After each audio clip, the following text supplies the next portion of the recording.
خبرنا اليوم يهز الوسط الفني العراقي وفاة الفنانة العراقية المها عمران في دبي.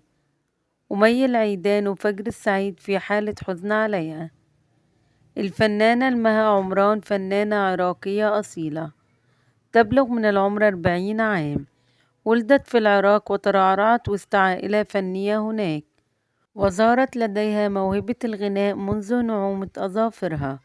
وقدمت خلال مشوارها الفني القصير أعمال فنية لا ينساها العراقيون ولا أهل الخليج.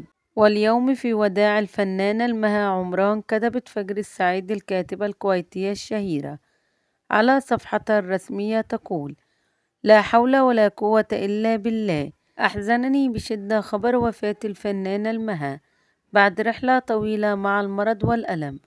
اللهم ارحمها واغفر لها واسكنها فسيح جناتك، وتجاوز عنها وانزلها منزل حسن، واحشرها مع الصالحين والأبرار. ادعوا لها.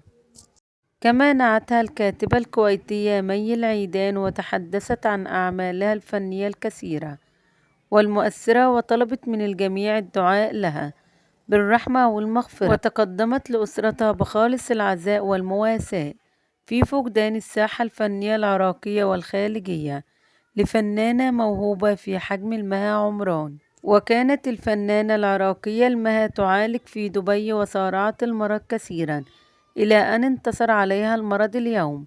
ونعتها وكالات الأنباء العراقية والعديد من المواقع الرسمية، ودعا لها الجمهور العراقي المحب لمشوارها الفني بالرحمة والمغفرة.